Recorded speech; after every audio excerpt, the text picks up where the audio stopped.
Jahazi TV. Watoto 1070 tuliweza kuwaona. Kati ya hao watoto 167 ndio walionekana na uhakiki mbaya wa mwanga machoni.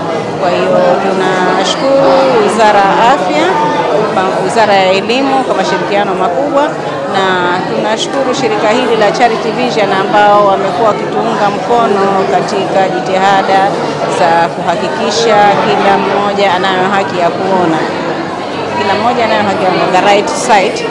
Kwa maana hiyo wameona umuhimu wa kuiunga serikali mkono ili wananchi wetu au wanafunzi, kwa sababu wanafunzi ni taifa la kesho na wanahitaji kuona kwa njia mbalimbali ili wasaidie katika elimu, wasaidie katika shughuli zao za kila siku.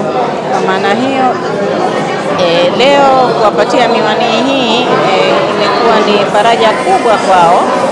Hiyo tunaomba shirika hili na wadau wengine waendelee kusapoti Serikali ya Mapinduzi ya Zanzibar jitihada hizi, kama Mheshimiwa Rais anavyosema tuwekeze katika nyanja ya afya. Kwa hiyo nayo hii ni moja ya afya ya macho, ni moja katika afya, ni muhimu katika afya yetu. Tuna mpango wa kuendelea na skuli nyingine. Tutapewa maelekezo na Wizara ya Afya ili kujua ni wapi hasa wanafunzi wanahitaji kufanyiwa hivyo vipimo. Watoto 1070 tumepata watoto 167 ambao wanatakiwa wavae miwani. Kwa hiyo ina maana kwa Zanzibar kuna tatizo kubwa sana la watoto ambalo wana shida ya kuona mbali, na ndio maana tumesema kuanzia mwakani tutaweka mpango mzuri ili tuweze kuwafikia wengi zaidi. Wizara ya Afya ikishirikiana na wizara yetu ya Elimu na Mafunzo ya Amali Zanzibar kwa kutuwezesha kupata miwani kwa wanafunzi wetu. Bila shaka ilikuwa ni moja kati ya changamoto ambayo inawakwaza wanafunzi wetu katika kusoma kupitia kuandika, lakini pia kuangalia, kwa sababu uoni wao baadhi yao imekuwa ni hafifu.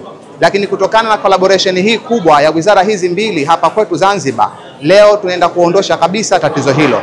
Hii ni furaha sana kwa vijana wetu, lakini pia ni furaha kwa management kwa ujumla, hususan sisi walimu. Kuanzia sasa hivi hakuna tatizo tena hilo la kutokuona vizuri au kutokuona mbali au kuona karibu. Kiana na Wizara ya Elimu na Wizara ya Afya Zanzibar tumefanikisha swala hili. Tunashukuru sana Charity Vision kwa ugawaji huu wa miwani kuwasaidia uoni wanafunzi wetu ili waweze kuperform vizuri katika masomo yao na kupunguza matatizo ya macho. Kwanza kabisa napenda kumshukuru Mwenyezi Mungu kwa kuweza kutujalia kuweza kupata fursa na nafasi hii ya kuweza kupata miwani kutoka kwa wenzetu Charity Vision ambao wameamua kutusaidia. Lakini pia napenda kushukuru Wizara ya Afya kuweza kushirikiana nao kuweza kutuletea hii miwani ambayo itaweza kutusaidia katika masomo yetu. Kwanza kabisa, kabla ya kupata hii miwani, challenge ilikuwa ni kubwa katika kusoma, kufanya revision, kwa sababu uone ilikuwa ni mdogo, lakini toka tupate miwani sasa hivi tunashukuru, tunaona vizuri na tunaahidi kwa uwezo wa Allah inshallah tutafanya vizuri. Jahazi TV.